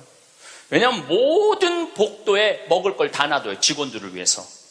그리고 거기서 자기가 중간에 뭐 일하다가 수영하고 싶으면 요만한데 물 이렇게 내려와갖고 수영도 하고 모든 식당의 밥을 다 먹을 수 있어. 근데 걔네들은 물건을 팔지 않아요. 그런데도 어마어마한 돈을 벌어요. 그게 뭐 때문이냐면 컴퓨터, 휴대폰 때문에 그래요. 세상은 너무나 많이 변하고 있죠. 제가 논문을 쓸 때 타자기로 논문을 썼어요. 근데 딱 신부가 되니까 286 컴퓨터, 386 컴퓨터, 486 컴퓨터, 586 컴퓨터, 메가 컴퓨터, 기가 컴퓨터가 나왔어요. 그때는 막 이만한 건데 요즘은 요만한 컴퓨터로 나와요. 제가 왜 이런 말씀을 드리느냐 하면 50살 이상부터는 컴퓨터에 대해서 깜깜해요. 휴대폰에 대해서 깜깜해요. 세상은 컴퓨터, 휴대폰 세상으로 살아가고 있는데 여기 계신 분들은 깜깜이로 살아가는 거야. 깜깜이로 살아가는 거예요. 그런데 문제는 뭐 그런 거 있어도 무슨 문제야. 그냥 살면 되지. 그런데 깜깜한 상태로서 몇 년을 살아야 되느냐 하면은 50년을 더 살아야 돼요. 깜깜한 상태에서 50년을. 우리 생태마을에 오늘도 이제 피정객들이 들어와 계신데 저녁에 프로그램이 제 강의 말고도 7시부터 8시까지는 별 이야기를 해요. 우주에 관련된. 우리가 이제 생태마을이잖아요. 우주에 관련된. 근데 너무너무 좋아해요. 사람들이. 그 이야기를. 그 하는 선생님이 그 공부를 많이 하셨어요. 그래갖고 캐나다에서 오신 분들이 그 별 이야기를 듣고 우리 캐나다 토론토에도 와서 강의해달라고 그럴 정도로. 그래서 그 선생님이 신부님 덕분에 내가 캐나다 가서 강의하게 생겼다고. 그리고 8시부터는 이번에 7월 1일 날 주교님께서 우리 생태마을에 많은 피정객들이 오니까 시카고 대학에서 상담 심리 박사학위를 딴 신부님을 보내주셨어요. 이 신부님은 8시부터 9시까지 무슨 프로그램을 하느냐면 별별 이야기를 해요. 별별 이야기를 다 해보자 이거야. 별별 이야기를. 그래서 이제 뭐 마음이 답답한 분들이 원두막에 모닥불 펴놓고 이야기를 원래는 1시간 하는데 대개 2시간에서 2시간 반 한대요. 근데 할머니 한 분이 별별 이야기를 하는데 이 할머니 하는 말이 그 신부님한테 신부님 나는 일생 남 피해 준 적도 없고 죄 진 적도 없고 신앙생활 열심히 했다는 거예요. 난 정말 부끄럽지 않게 살았는데 며느리가 어느 날 갑자기 자기를 보더니 야인년아 그러더래요. 야인년아 내가 무슨 죄를 졌다고 며느리한테 그 소리를 들어야 되느냐고. 나는 억울해 죽겠다고 1시간 반을 하소연을 하더래요. 내가 그 얘기를 듣고 우리 상담 소장 신부님한테 그랬어요. 그 할머니가 정말로 모르는 게 하나 있다. 그 할머니가 정말로 잘못한 거는 안 죽고 오래 사는 게 잘못한 거다. 그 할머니의 잘못은 안 죽은 거다. 안 죽은 거. 옛날에는 집안에 그 장수하는 어르신이 있으면 집안에 가문의 자랑이었어요. 근데 참 재미난 설문조사가 있었어요. 명문대학교야. 요 근처에 있는 명문대학교 명문대학 학생들한테 물어봤어요. 10년 전에 부모님이 몇 살까지 살기를 원하느냐고. 근데 10년 전에 명문대학 학생들이 답을 했는데 65세. 부모님이 65세까지 살았으면 좋겠다는 거예요. 근데 또 5년 후에 또 조사를 해봤어요. 똑같은 신입생들한테 부모님들이 몇 년 더 살았으면 좋겠느냐고. 그랬더니 5년 전에는 63세로 줄어들었어요. 부모님이 63세까지 살았으면 좋겠다는 거예요. 근데 얼마 전에 또 똑같은 설문조사를 신입생들한테 했더니 몇 살까지 살았으면 좋겠냐고 그랬더니 60살까지 살았으면 좋겠다는 거예요. 다시 말해서 여기 계신 여러분들은 다 죽어야 돼. 애들의 바람이라면은 다 죽어야 돼. 그런데 부모님 생각하고 자식 생각하고는 너무너무 다른 거예요. 부모님은 손자도 보고 싶고 증손자도 보고 싶고, 그런데 자식들은 다 키웠고 할 일 다 했으니까 죽어라 이거예요. 죽어라. 제가 왜 비행기 얘기도 하고 휴대폰 얘기도 했느냐 하면 세상은 너무나 많이 변하고 있어요. 그런데 누가 세상의 변화를 못 읽느냐 하면 여기 계신 50대, 60대, 70대 되신 분들이 세상이 어떻게 돌아가는지 모르고 있는 거예요. 그게 큰 문제라는 거예요. 그걸 세상이 돌아가는 걸 알면 대처를 할 텐데 세상 돌아가는 거에 대해서 알지를 못하니까 야인녀나 이 소리를 듣는 거예요. 그러니까 여러분들 며느리한테 야인녀라는 소리 안 들으려면 어떻게 하면 좋아? 아니지, 죽으라는 얘기가 아니야. 죽으라는 얘기가 아니라 자식하고 같이 살 생각을 처음부터 하지 말아야죠. 왜 자식하고 같은 집에서 살아요? 그러니까 그런 마음으로 인생을 바라봐야 된다는 거예요. 그런데 아마 2040년에는 아마 제 생각에는 아이를 거의 낳지 않을 거예요. 여러분들, 내가 조금 전에 교도소 아주 굉장히 높은 분을 만나고 왔는데 교도소에 죄수 한 명 1년에 돌보는 데 들어가는 돈이 2,500만 원이래. 2,500만 원. 일주일에 한 번씩 고기 80년대부터 나왔대. 그리고 요즘 보리가 비싸갖고 다 쌀밥 준대. 다 쌀밥 준대. 보리가 비싸갖고. 그러면은 2,500만 원을 들여갖고 그 사람들을 감옥에다가 집어 넣는 게 낫느냐? 그 사람들 한 달에 200만 원씩 줘가면서 이 세상에서 건강하게 사느냐? 그게 어디가 좋을 것 같아요? 뭐가 좋을 것 같아? 세상에 나와갖고 한 달에 200만 원씩 국가가 줘갖고 쓰는 게 나라 경제에도 도움이 되는 거예요. 우리가 이 자본주의 국가, 민주주의 국가에서 돈을 아낀다고 이게 국가가 돌아가는 게 아니에요. 옛날에 못 먹고 못 살 때는 아껴야지. 근데 지금 대한민국은 돈이 흘러 넘쳐요. 돈이 흘러 넘쳐요.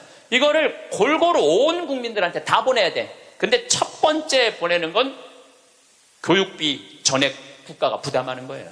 두 번째는 할머니, 할아버지들 국가가 책임지는 거예요. 그러면은 나라는 잘 돌아가게 있어요. 죄도 없어지고 범죄도 없어지고. 학교는 그럼 어떻게 해야 되느냐? 학교 가서는 공부 가르치면 안 돼요. 경쟁을 가르치면 안 되고 사랑하는 방법, 이웃을 배려하는 방법, 협동하는 방법, 재미있게 사는 방법, 노래하고 춤추고 놀이를 가르치면은 대한민국은 정말로 행복한 나라가 될 거예요. 근데 우리는 경쟁만 앞세우는 거예요. 1등만 앞세우는 거예요. 그래서 애들이 참 착하잖아요. 그리고 순한 애들한테 뭐라 그러냐면 너 그렇게 착해 빠져갖고 어떻게 이 세상을 살라 그래. 너 독하게 마음 먹고 살아야 돼, 세상. 그러니까 계속 독해라고 그러니까 애들이 중학교, 고등학교만 되면 독해져 있어, 애들이. 독해져 있어요. 이게 지금 대한민국이 뭐가 잘못된 거죠. 이제 앞으로 20년, 30년 후에는 우리가 굳이 공장에 가서 일하지 않아도 돼요. 왜냐하면 누가 다 할 거냐면 로봇가 다 해요. 그러면은 앞으로 20년, 30년 후에 대한민국이 행복하려면 어떻게 해야 되냐면 국민들이 뭐에 정통해야 되냐면 인문학에 정통해야 돼. 인문학이라는 건 뭐냐면은 인간의 가치는 뭐고 어떻게 살아야 되고 어떻게 잘 죽어야 되고 그 높은 정신적인 수준이 있으면은 서로 나누고 사는데 별 문제가 없다는 거예요. 앞으로는 컴퓨터가 우리 반 이상은 해요. 우리 살아가는 거 반 이상은 컴퓨터가 해요. 지난번에 알파고하고 우리 이세돌하고 바둑둔 거 아시죠? 네. 4승 1패. 알파고가 4승 1패 했어요. 이세돌이 1승을 했어. 유일한 1승이에요. 커제는 세계 바둑 1위 커제는 3전 3패. 근데 놀라운 건 알파고가 뭐라고 그랬냐면 인공지능 컴퓨터 얘기하는 거예요. 뭐라고 그랬냐면 이제는 인간하고 더 이상 바둑은 두지 않는다. 수준이 떨어져 갖고 더 이상 바둑은 두지 않는다는 거예요. 인간하고. 왜냐하면 자기 학습을 하거든. 자기 학습. 여러분들 요즘 로보 어드바이저라고 있어요. 로보 어드바이저. 이게 뭐냐면은 주식 투자할 때 이 로보 어드바이저한테 내 거 좀 투자 좀 해달라고 그러면 얘가 투자하는 거야. 근데 이 로보 어드바이저가 투자를 하면은 평균 수익률이 3에서 5%래요. 거의 돈을 날리는 경우는 없대. 그러니까 사람이 분석하는 것보다 누가 분석하는 게 커? 로봇가 분석하는 게 큰 거예요. 그러니까 이 세상이 완전히 새로운 세상으로 넘어가는 거죠. 우리 주위에는 누구라는 인공지능 컴퓨터가 이제 들어왔어요. 우리 집에. 누구라는?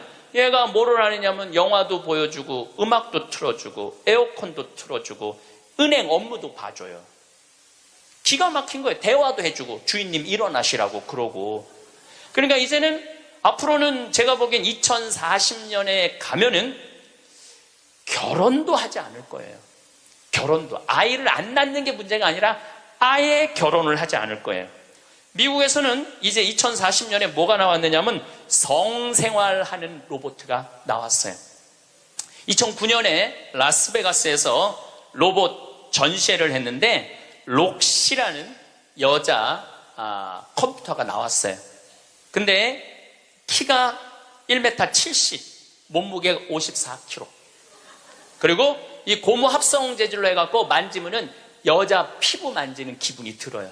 근데 문제는 얘는 오르가즘도 느끼는 거예요. 그러니까 굳이 이제 결혼 안 해도 돼. 아니 왜 굳이 머리 복잡한 여자하고 살아? 아니 같이 잠자리도 해주는 로봇 록시가 나왔는데 근데 이게 가격이 얼마냐면 1,000만 원이야. 1,000만 원. 근데 앞으로 싸기도 싸죠. 싸요. 그런데 지금 2009년에 이 전시회가 시작이 됐는데 제가 보기엔 2030년, 40년 되면은 거의 아내 역할까지 해주는 로봇가 나올 거예요.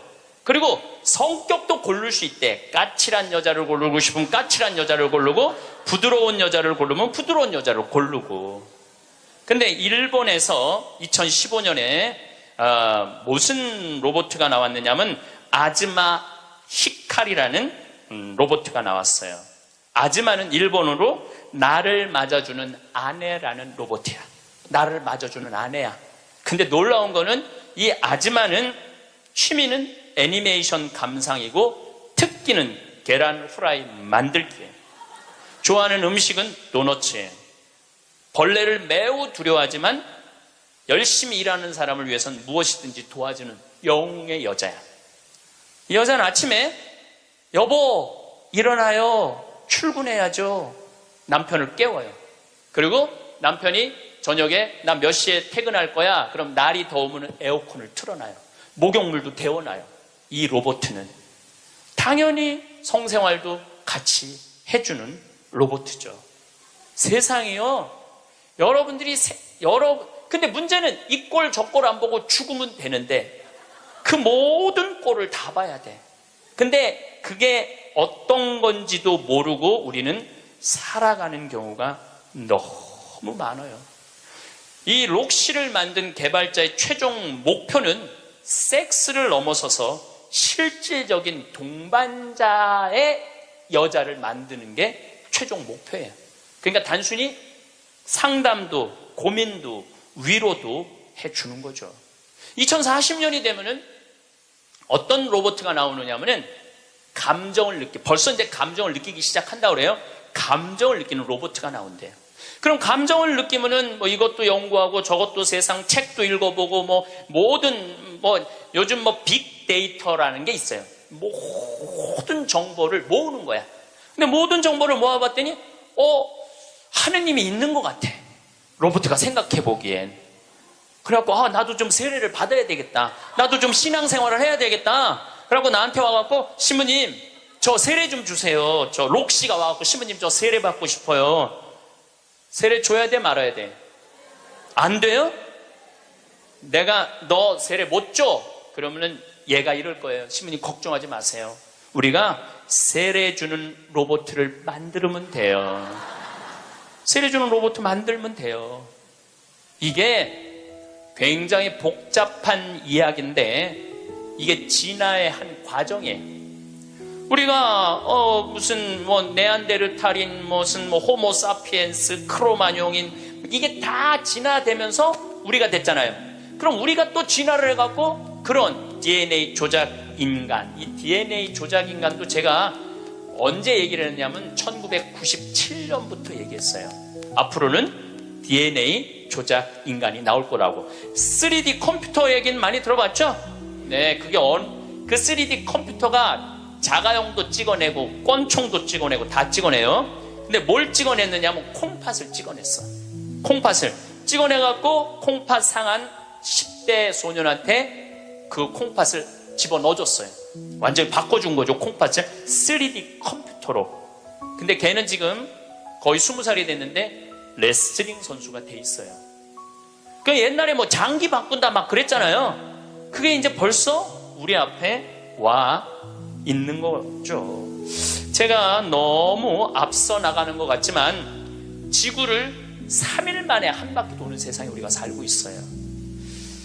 지금은 4차 산업의 시대라고 그래요. 4차 산업의 시대. 1차 산업은 뭐냐면은 증기기관, 와트가 실린더 증기 막 보일러 막 끓여갖고 증기가 해갖고 실린더 피스톤 왔다 갔다 해갖고 증기기관. 그래서 증기기관 배, 증기기관 기차 뭐 이런 거 생긴 게 1차 산업이에요. 2차 산업은 에디슨이 전기를 발명했어요. 전기. 그래갖고 지금 이거 다 전기의 혜택 아니에요. 지금 우리가 전기 없으면은 한순간도 못 살 거예요. 여러분들 냉장고, 밥하는 거, 뭐 뭐든지 세탁기 다 뭘로 돌려? 전기로 돌려요. 그런데 1980년대부터 본격적으로 이제는 누구의 시대가 왔느냐면 컴퓨터 시대가 왔어요. 거기에 혁신적인 사람이 벌써 죽었지만 스티브 잡스라는 사람이에요. 이제는 컴퓨터가 이제 끝나갖고 인공지능이 와갖고 이제는 4차 산업의 시대로 접어들고 있어요. 4차 산업. 4차 산업의 시대는 우리 인간하고 DNA 조작 인간하고 그 다음에 인공지능 인간하고 공유하는 세상이 온다는 거예요. 공유하는 세상이 완전히 새로운 세상이 펼쳐지죠. 그 며칠 전에 우리 동창 신부 25주년이라 미사 같이 봉헌을 했어요. 내가 너무너무 사랑하는 동창 신부라 분당에 가갖고 근데 또 뭐 같은 신부님이 와갖고 얘기를 하는데 자기가 오스트리아 대사가 자기를 초청해갖고 오스트리아를 갔는데 아주 시골을 갔대요. 근데 할머니 여섯이서 커피를 이렇게 찻집에서 놓고 토론을 하는데 너무너무 진지하게 토론을 하더래. 근데 뭐 말을 못 알아들으니까 그 대사한테 물어봤대요. 저 지금 무슨 토론하는 거냐고.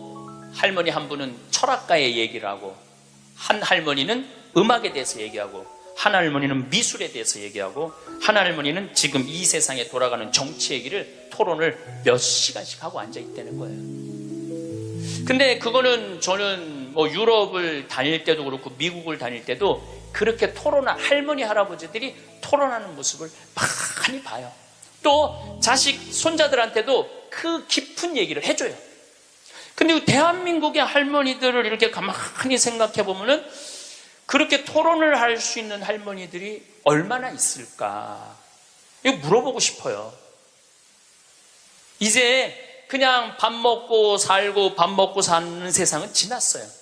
이제 여러분들은 텔레비에서 말하는 인문학은 그 젊은 사람들 게 아니고 배운 사람들 게 아니야. 바로 여기 계신 여러분들 거예요. 그래서 인문학 강의. 근데 사실 여기 오신 분들은 아무 문제가 없어. 강의 들으러 여기 왔잖아요. 이 긴 시간. 뭔가 듣는 여러분들은 정신이 깨죠. 정신이 깨요. 근데 듣지도 않고 변화에 대해서 들여다보지 않는 분들은 참 답답한 거예요. 그 시대는 변하는데 나만 안 변해.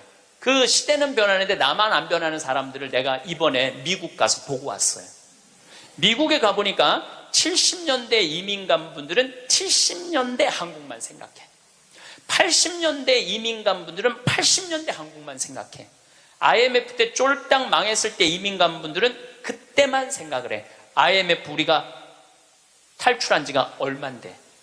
그러니까 70년대 이민 간 분들 얘기를 들어보면은 폰이 미국으로 수출했거든요. 그러면 미국의 길에 서 있는 건 다 폰이라는 거야.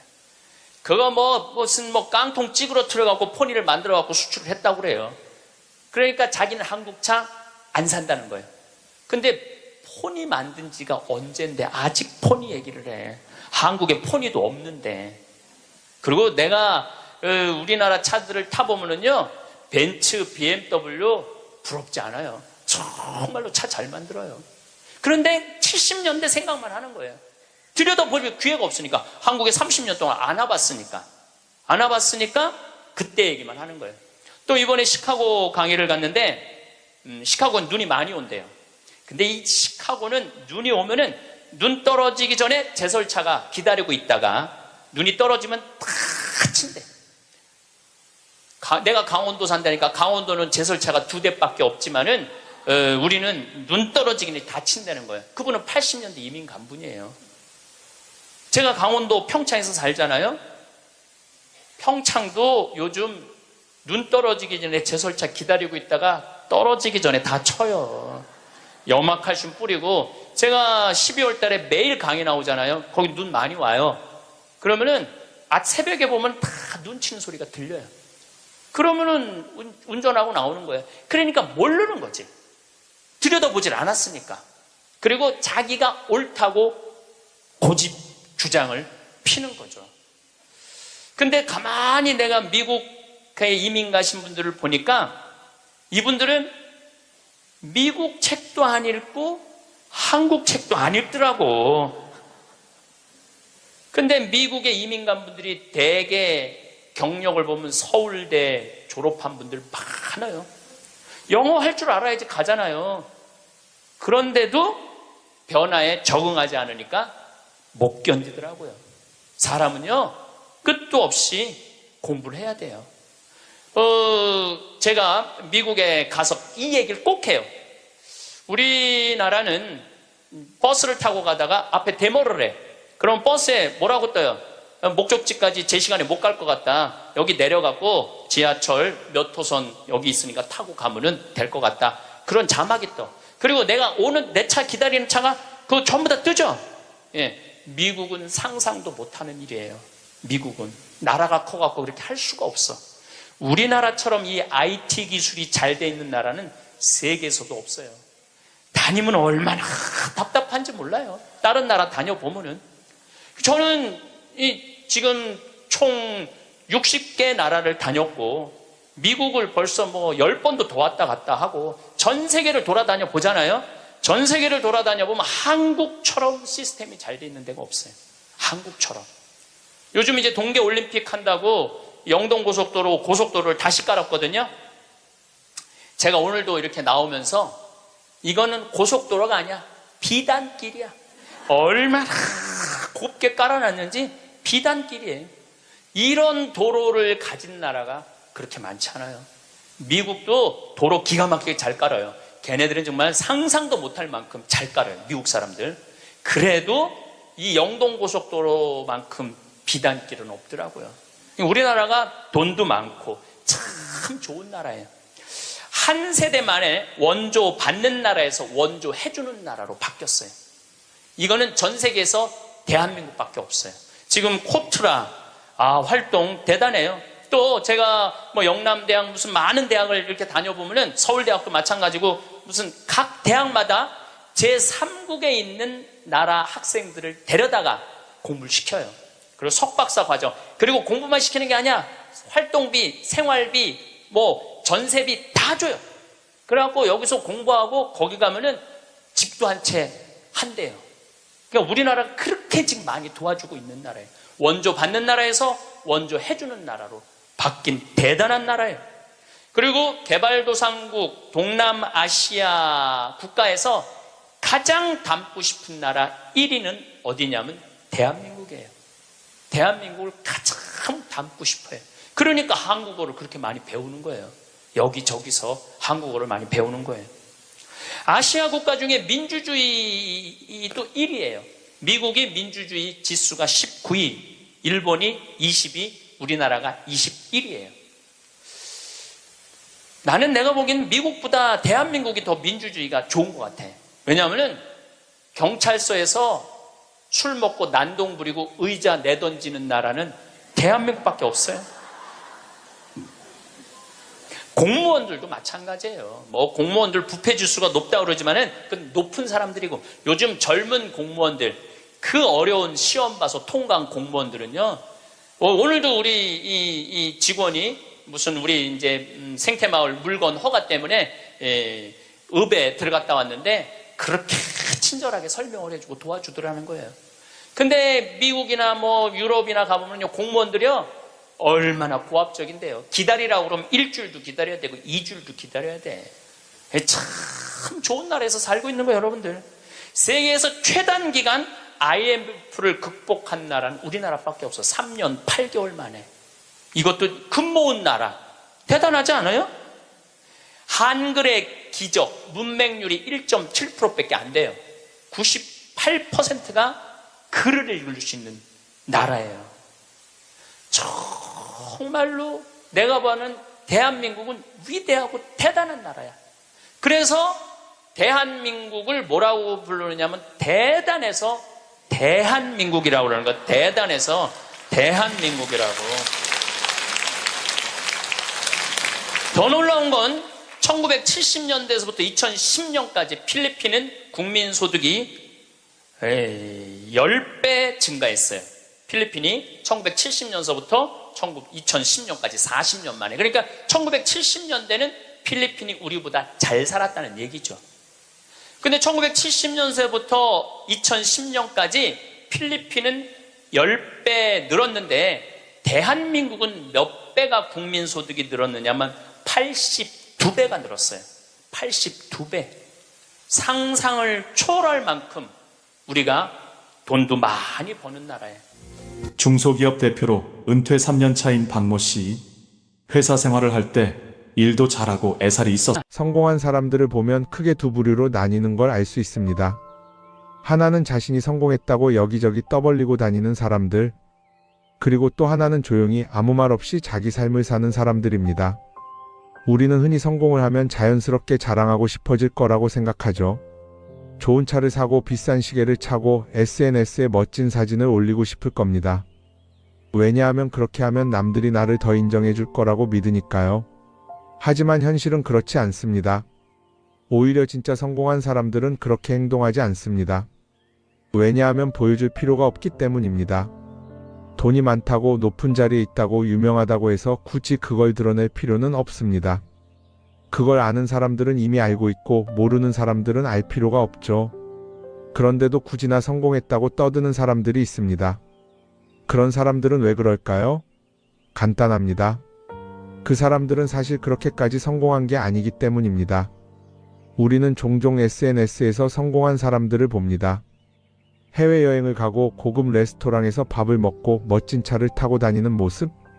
그런데 가만히 보면 그런 걸 보여주는 사람들은 언제나 뭔가를 팔고 있습니다. 강의를 팔든 자기 브랜드를 홍보하든 아니면 단순히 자기 자존감을 유지하려고 하든 간에 결국 목적이 있는 거죠. 진짜 부자들은 그렇게 하지 않습니다. 오히려 조용히 아무도 모르게 자기 일을 합니다. 왜냐하면 자랑해서 얻을 게 없기 때문입니다. 오히려 괜히 잘난 척했다가 사람들에게 이용당하거나 시기와 질투를 받거나 쓸데없는 오해를 사는 게 더 피곤합니다. 이건 단순한 돈 이야기가 아닙니다. 사회적인 성공을 이룬 사람들도 마찬가지입니다. 진짜 실력 있는 사람들은 자기 실력을 굳이 떠벌리지 않습니다. 왜냐하면 그럴 필요가 없으니까요. 자기 분야에서 최고라면 사람들이 먼저 알아서 찾아옵니다. 반대로 실력이 부족한 사람일수록 자기를 포장하려고 애씁니다. 우리가 흔히 듣는 말이 있죠.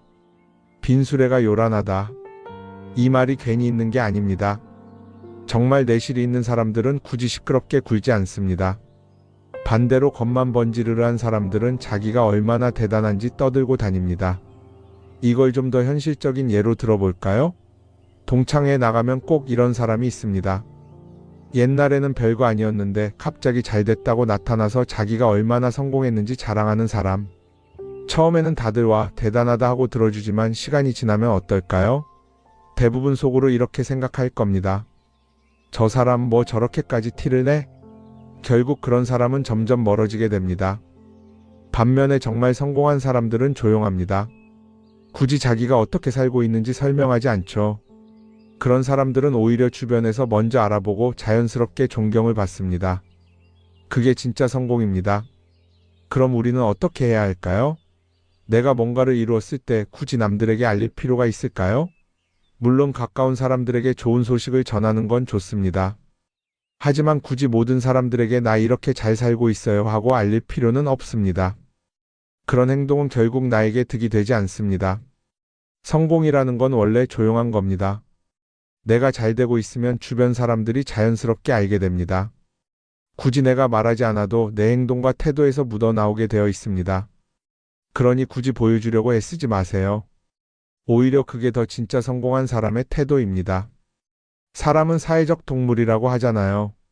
혼자 살아갈 수 없고 결국 사람과의 관계 속에서 기쁨도 얻고 때로는 상처도 받습니다. 그런데 한 가지 생각해 볼 게 있어요. 우리가 정말 인간관계가 필요해서 맺고 있는 걸까요? 아니면 그냥 그래야 한다고 배워서 어쩔 수 없이 유지하고 있는 걸까요? 어릴 땐 친구 많으면 좋다고 하죠. 사회생활에서도 인맥이 중요하다는 말을 많이 합니다.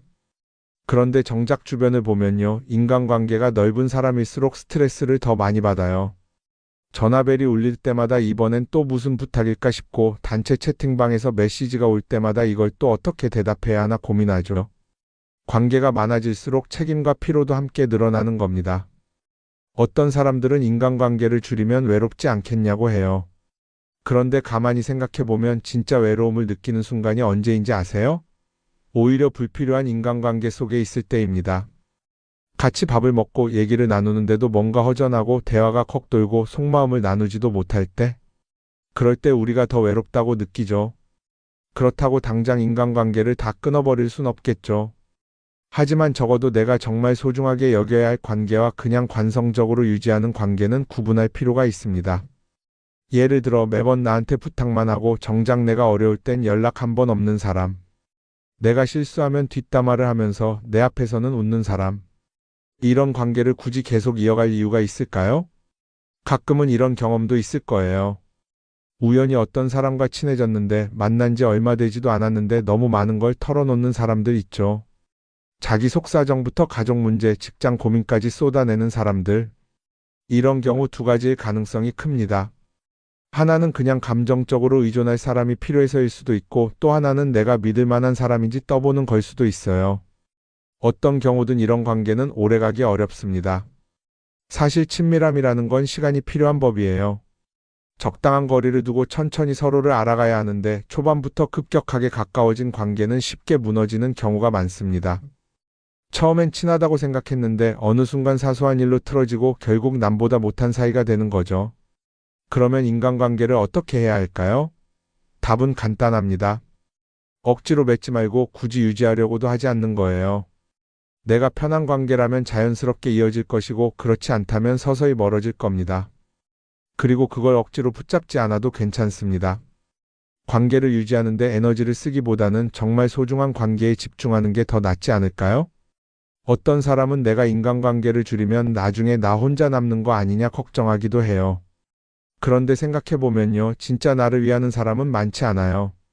인간관계를 줄인다고 해서 완전히 혼자가 되는 게 아닙니다.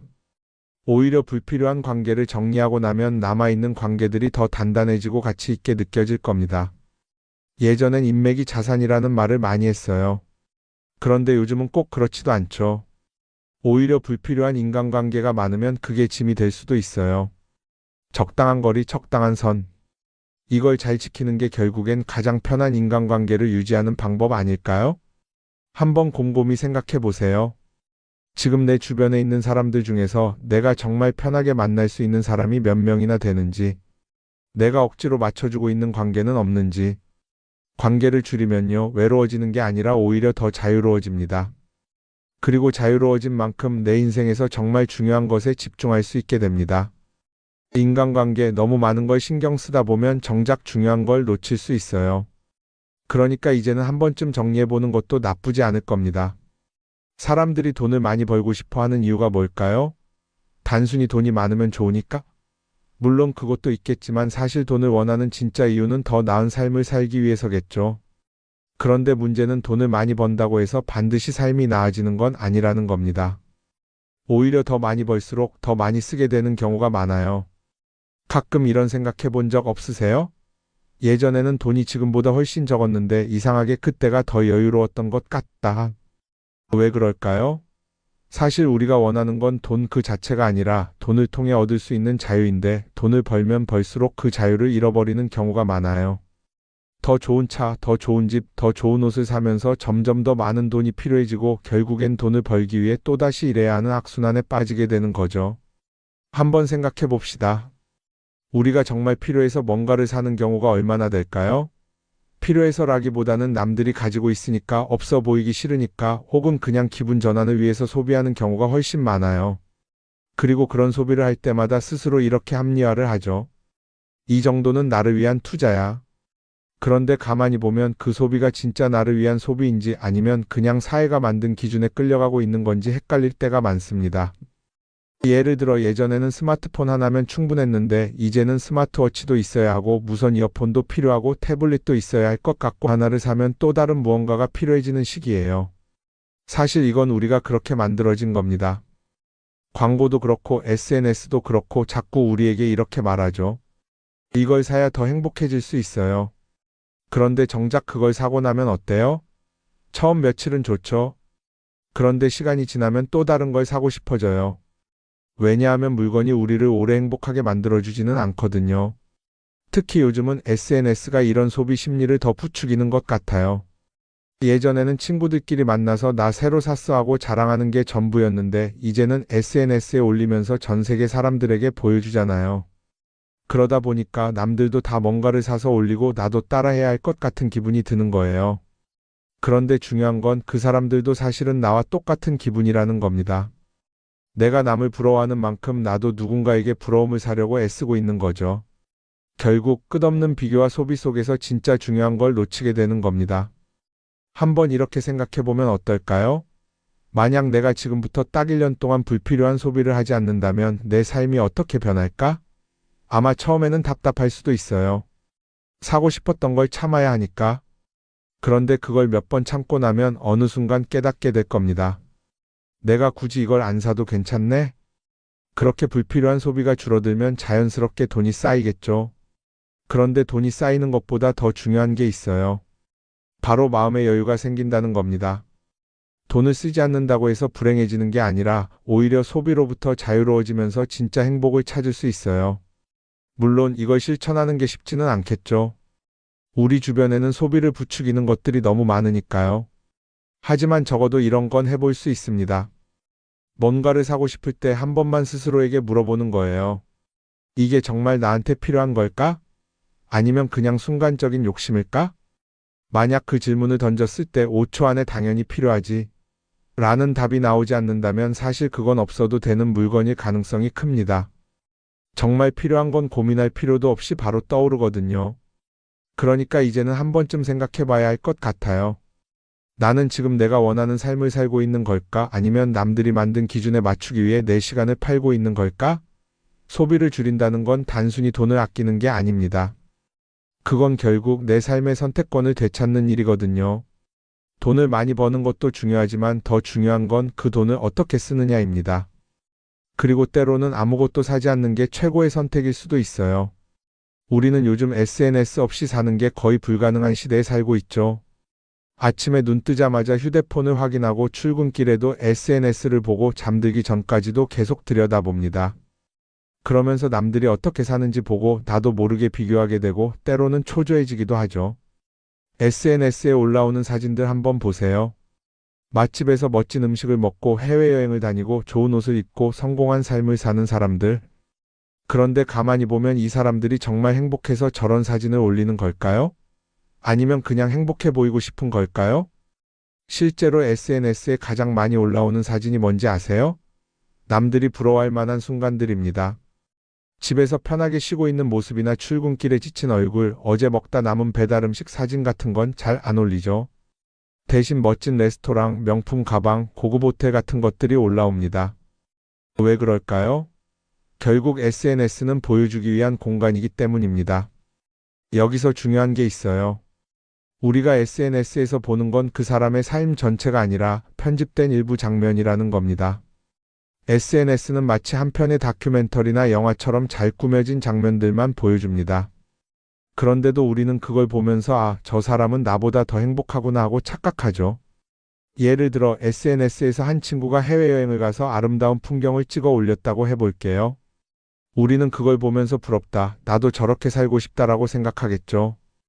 그런데 정작 그 친구는 사진을 찍고 나서도 일 때문에 스트레스를 받고 있을 수도 있고 여행 비용을 감당하느라 카드가 걱정을 하고 있을 수도 있습니다. 그 부분은 우리는 알 수가 없죠. 그런데 문제는 이렇게 남들과 비교하는 습관이 쌓이면 결국 내 삶이 초라하게 느껴진다는 겁니다. 원래는 그냥 조용히 살아도 괜찮았는데 SNS를 보고 나면 나만 뒤처지는 것 같고 뭔가를 더 해야 할 것 같고 괜히 불안해지죠. SNS는 기본적으로 사람들의 비교 심리를 자극합니다. 남들이 가진 걸 나도 갖고 싶게 만들고 남들이 하는 걸 나도 해야 할 것 같은 기분이 들게 만들죠.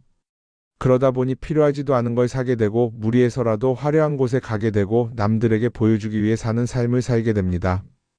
그럼 어떻게 해야 할까요? 사실 정답은 간단합니다. SNS에서 보이는 것들을 곧이곧대로 믿지 않는 것입니다. 그리고 더 중요한 건 남과 비교하는 걸 멈추는 것이에요. 어떤 사람이 비싼 차를 타고 다닌다고 해서 그 사람이 꼭 행복한 건 아닙니다. 좋은 차를 타고 다니지만 밤마다 사업 걱정에 잠 못 이루는 사람도 많아요. 반대로 대중교통을 이용하지만 마음 편하게 사는 사람도 있죠. 결국 행복은 보이는 것이 아니라 느끼는 것입니다. SNS를 덜 보면 덜 불행해진다는 연구 결과도 있어요. 하루 종일 남의 삶을 보면서 비교하는 시간을 줄이면 내 삶에 집중할 수 있는 시간이 많아지는 겁니다. SNS를 완전히 끊을 필요는 없지만 최소한 그 안에 있는 것들이 전부 진짜라고 생각하지 않는 태도는 필요합니다. 우리는 누구나 자신만의 속도로 살아가고 있어요. 남들은 남들대로 사는 거고 나는 나대로 살면 됩니다. SNS에서 남들의 화려한 모습을 볼 때마다 한 번쯤 이렇게 생각해 보세요. 이건 그 사람이 보여주고 싶은 삶일 뿐이다. 그러면 조금은 편해질 겁니다. 사람들은 다들 자기 인생을 살아간다고 생각하죠. 그런데 가만 보면 정말 자기 인생을 사는 사람이 얼마나 될까요? 많은 사람들이 사실은 남이 만들어 놓은 기준에 맞춰서 살고 있어요. 좋은 대학, 좋은 직장, 좋은 차, 좋은 집. 다들 이런 걸 목표로 삼지만 정작 내가 원하는 삶이 뭔지 깊이 생각해 본 적이 없는 경우가 많아요. 이건 어릴 때부터 교육받아온 방식과도 관련이 있어요. 우리는 어릴 때부터 이렇게 살아야 한다는 틀 안에서 자라죠. 공부 열심히 해서 좋은 성적을 받아야 하고 좋은 직장을 가져야 하고 결혼도 적당한 때에 해야 하고 마치 인생이 정해진 수순이라도 있는 것처럼요. 그러다 보니 나 스스로 정말 원하는 걸 고민하기보다는 그냥 남들이 정해놓은 목표를 따라가게 돼요. 그런데 이렇게 남의 기준에 맞춰서 살다 보면 어느 순간 공허함을 느끼게 됩니다. 이게 정말 내가 원했던 삶인가? 하는 의문이 들 때가 오죠. 어릴 땐 성적이 목표였고 사회에 나와서는 연봉이 목표였고 결혼하고 나서는 아이 교육이 목표였는데 그 목표를 이루고 나면 허무한 거예요. 계속 뭔가를 이루긴 했는데 정작 나는 어디에 있는지 모르겠는 거죠. 진짜 중요한 건 내가 원하는 게 뭔지를 아는 것이에요. 그런데 이게 쉽지 않죠. 오랫동안 남의 기준대로 살아왔기 때문에 막상 내가 정말 원하는 게 뭐지? 하고 물어보면 선뜻 대답하기 어려운 경우가 많아요. 하지만 이 질문을 하지 않으면 우리는 평생 남이 정한 기준 속에서 살게 됩니다. 그럼 어떻게 해야 할까요? 첫 번째로 필요한 건 내가 왜 이런 생각을 하게 됐는지 스스로 점검하는 거예요. 예를 들어 내가 비싼 차를 사고 싶다고 생각한다면 그게 정말 내 필요 때문인지 아니면 남들에게 잘 보이기 위해서인지 한번 따져봐야 해요. 만약 남들이 나를 어떻게 볼까 하는 게 더 중요하다면 그건 내 기준이 아니라 사회가 만들어 놓은 기준일 가능성이 큽니다. 두 번째는 다른 사람의 의견에 휘둘리지 않는 연습을 하는 거예요. 우리는 살아가면서 끊임없이 남들의 평가를 받죠. 그 나이에 그런 걸 시작한다고? 지금 그게 가능하겠어? 이런 말들이 우리를 흔들어 놓습니다. 그런데 그런 말에 신경 쓰다 보면 결국 아무것도 하지 못하게 돼요. 중요한 건 남들이 뭐라고 하든 내가 결정하는 거예요. 물론 남의 조언을 들을 수도 있고 참고할 수도 있죠. 하지만 최종 결정은 항상 내 몫이어야 합니다. 내가 결정하고 내가 책임지는 거. 그렇게 해야 내 삶을 온전히 내 것으로 만들 수 있어요. 세 번째는 내가 한 선택에 책임지는 자세를 가지는 거예요. 많은 사람들이 무언가를 선택하고 나서도 후회하죠. 괜히 이걸 했나? 이 선택이 잘못된 건 아닐까?